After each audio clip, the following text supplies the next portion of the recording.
स्वातंत्र्याच्या अमृत महोत्सवानिमित्त देशभरात उत्साह पाहायला मिळतो। स्वातंत्र्य दिनानिमित्त पंतप्रधानांनी देशवासियांना शुभेच्छा दिल्या। पंतप्रधान नरेंद्र मोदींचं सलग 9व्यांदा देशाला संबोधन झालं। आजचा दिवस ऐतिहासिक असल्याचं मोदी म्हणाले। तर स्वातंत्र्यासाठी अनेकांचं बलिदान झालं। 75 वर्षांमध्ये देशावर अनेक संकट आली, देश अनेक संकटातून उभा राहिला। मोदींचं वक्तव्य 75 वर्षात देशाची सेवा करणाऱ्यांचा गौरव करण्याचा हा दिवस असल्याचंही पंतप्रधान म्हणाले। भारत लोकशाहीचा जनक आहे, महात्मा गांधींचं स्वप्न पूर्ण केलं असंही मोदी म्हणाले। जग मोठ्या आशेनं भारताकडे पाहत आहे। कठीण प्रश्नांचं उत्तर शोधण्यासाठी जगाची भारताकडून खूप मोठी अपेक्षा असल्याचं सुद्धा त्यांनी म्हटलं। पुढचे 25 वर्ष देशासाठी अत्यंत महत्त्वाचे असतील। भारत देश विकसित देश असेल, आपण डिजिटल भारताचं रूप बघतोय असंही पंतप्रधानांनी म्हटलंय। भारताच्या स्त्री शक्तीचं योगदान अतुलनीय आहे। देशाचं संघराज्य स्वरूप महत्त्वाचं असल्याचं मोदींनी अधोरेखित केलं। देशांतर्गत राज्यामध्ये स्पर्धा ही महत्त्वाची आहे। भ्रष्टाचार आणि घराणेशाही देशाला लागलेली कीड असल्याचं सुद्धा पंतप्रधान मोदींनी लाल किल्ल्यावर केलेल्या भाषणात म्हटलेलं आहे।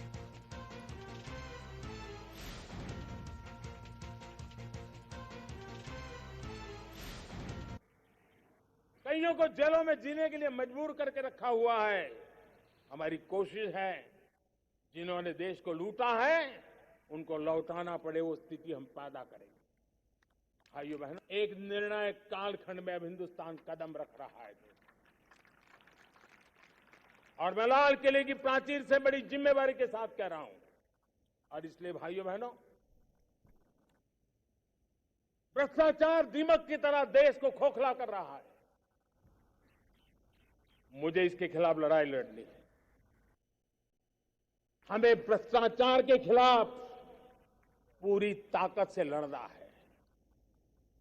पिछले 8 वर्षों में डायरेक्ट बेनिफिट ट्रांसफर के द्वारा आधार, मोबाइल, इन सारे आधुनिक व्यवस्थाओं का उपयोग करते हुए 2 लाख करोड़ रुपए जो गलत हाथों में जाते थे उसको बचा करके देश की भलाई के लिए काम लगाने में हम सफल हुए हैं। महात्मा गांधी का जो सपना था आखिर इंसान की चिंता करने का, महात्मा गांधी जी की आकांक्षा थी अंतिम छोर पर बैठे हुए व्यक्ति को समर्थ बनाने की, मैंने अपने आप को उसके लिए समर्पित किया। और वो 8 साल का नतीजा और आजादी के इतने दशकों का अनुभव आज 75 साल के बाद जब अमृत काल की ओर कदम रख रहे हैं, रानी लक्ष्मीबाई हो, झलकारी बाई, दुर्गा भाभी, रानी गाइदिन्लियो, रानी चेन्नम्मा, बेगम हजरत महल, वेलू निचियार, भारत की नारी शक्ति क्या होती है, भारत की नारी शक्ति का संकल्प क्या होता है, भारत की नारी त्याग और बलिदान की क्या पराकाष्ठा कर सकती है, वैसी अनगिनत वीरांगनाओं का स्मरण करते हुए हर हिंदुस्तानी गर्व से भर जाता है। पिछले 75 साल में देश के लिए जीने मरने वाले, देश की सुरक्षा करने वाले, देश के संकल्पों को पूरा करने वाले, चाहे सेना के जवान हो, पुलिस के कर्मी हो,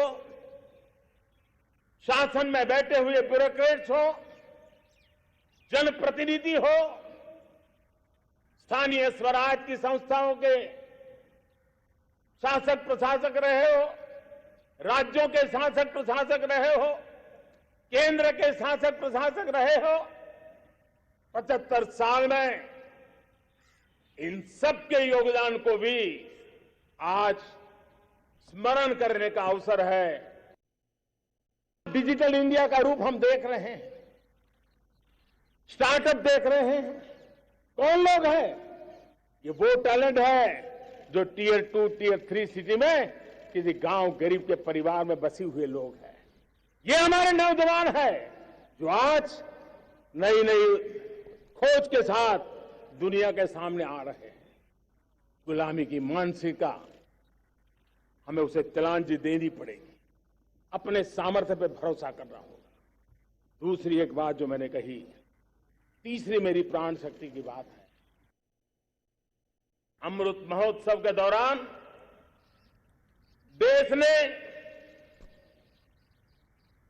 पूरे 1 साल से हम देख रहे हैं, 2021 में दांडी यात्रा से प्रारंभ हुआ, स्मृति दिवस को संवारते हुए हिंदुस्तान के हर जिले में, हर कोने में देशवासियों ने आजादी के अमृत महोत्सव के लक्षावधि कार्यक्रम किए हैं।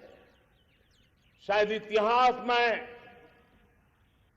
इतना विशाल, व्यापक, लंबा एक ही मकसद का उत्सव मनाया गया हो, वो शायद ये पहली घटना हुई होगी।